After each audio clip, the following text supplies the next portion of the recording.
Gunmen suspected to be bandits have kidnapped over 40 Muslim worshippers who were observing Tahajjud vigil in a mosque at Jibia, Katsina State. Hi, welcome to What's Happening. These are the top 10 stories now. At number 10, the National Drug Law Enforcement Agency during the weekend busted an online drug trafficking cartel that uses cyberspace to sell drug cookies, brownies and other illicit substances to Abuja residents and beyond. This was made known in a press statement by Femi Babafemi, the NDLEA Director of Media and Advocacy, released on Sunday, May 9, 2021. He said 5 members of the organized drug cartel were arrested with different brands of illicit substances during the sting operation carried out by operatives of the FCT command of the agency on the 7th and 8th of May 2021. Babafemi noted that these suspects sold all types of Arizona, Colorado and Loud, amongst other illicit drugs. They were arrested through undercover narcotic agents who ordered brownies and cookies which were delivered and received from a different SK Express dispatch rider at various times before the final sting operation. At number 9, the only student of Abia State University, Uturu, who was still in the custody of the armed men that kidnapped some persons, including students, traveling along the Okigwe-Uturu road, has been released. The governor of Abia State, Okezie Ikpeazu, broke the news via his official Twitter handle yesterday. He said, "It is with exceedingly great joy and a very pleasant sense of relief that I announce that the only kidnapped ABSU student who was still in the custody of the hoodlums that abducted some people a few days ago along the Okigwe-Oturu road has been freed." The governor assured that the state government would do everything to apprehend the criminals who carried out the abduction. At number 8, unidentified gunmen attacked Ozubulu community in Ekuzigo local government area of Anambra State last night and allegedly killed 5 persons. They also set ablaze the office and vehicle of the local vigilante outfit in the area. Among those killed is a businessman from the community, while the identity of other casualties could not be immediately ascertained as of the time this report was filed. The State Police Public Relations Officer Ikenga Tochukwu confirmed the incident, saying he had not been briefed on the number of casualties, but that the gunmen came in Sienna vehicles and motorcycles and attacked the office. At number 7, President Muhammadu Buhari has warned against attacks on police and security formations in the southeast. Presidential aide Garba Shehu, who disclosed this in a statement, said the president condoled with all those who lost family members due to what he described as the madness going on in parts of the country. Buhari urged all local leaders to talk to their youths and warn them against being used to incite and encourage violence. At number 6, operatives of the Oyo State security network, Amotekun, have arrested 4 suspected kidnappers in the state and have rescued victims. It was gathered that the kidnappers tried to abduct a businessman living around Oda Road area last Friday but failed. Therefore, they resorted to abducting 3 persons who were taking shelter from the rain at a bus stop in the area. 2 of the victims were said to have been rescued, but the kidnappers reportedly changed their location and held on to the remaining victim, demanding for ransom. The Amotekun operatives arrested one Umar Garba, who came to collect the ransom.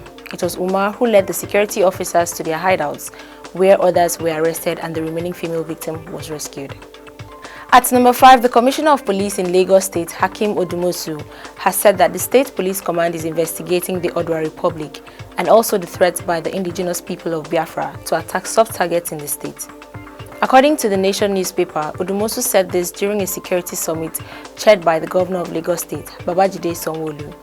He said the command has taken notice of agitators for Odua Republic by some Yoruba separatist groups and the threats to disrupt law and order in the state. 24 of these groups have been identified and been closely monitored. Similarly, the threat of IPOB to attack soft targets in Lagos is equally being put on the radar of the command intelligence gathering and other security services in the state. Strategies are being put in place to neutralize their activities. The command is using this medium to solicit for the support of all and sundry to be vigilant at all times and report any suspicious person or movement to security agencies. Let us adopt the slogan of when you see something, say something. At number 4, 52 internet fraud suspects have been arrested by operatives of the Economic and Financial Crimes Commission, Benin Zonal Office, Edo State. A statement released by the EFCC spokesman, Wilson Urujaren, on Monday revealed the suspects were arrested on Sunday, May 9th in different locations in Benin. Items recovered from the suspects include 6 exotic cars, laptops, mobile phones, documents, and identity cards. EFCC said the suspects will be arraigned in court as soon as investigations are completed.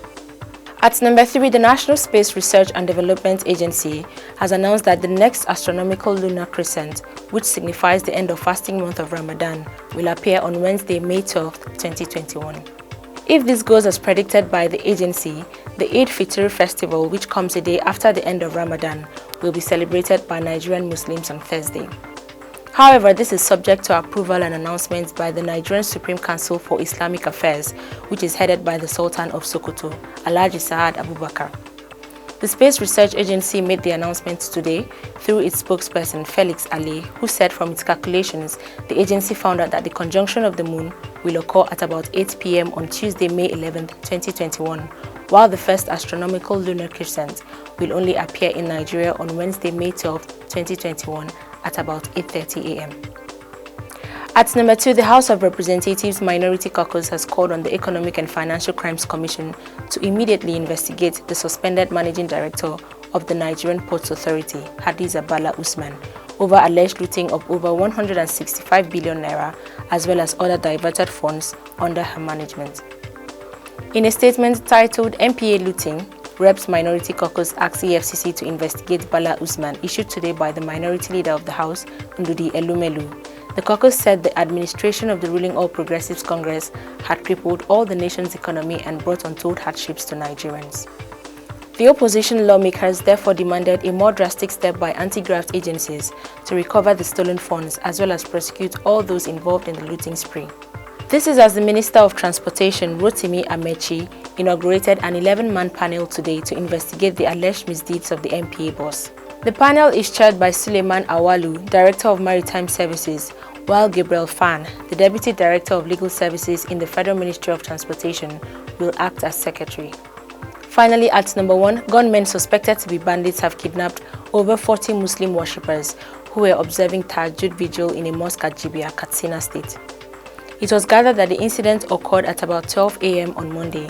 An eyewitness said the gunmen quietly attacked the mosque located around the new abattoir area in the town when the worshippers were in the middle of the prayers and did not fire any gunshot in order not to attract attention. The victims were reportedly marched out of the mosque to the bandits' waiting motorcycles. However, 30 out of the 40 Muslim worshippers have been rescued by joint security operatives.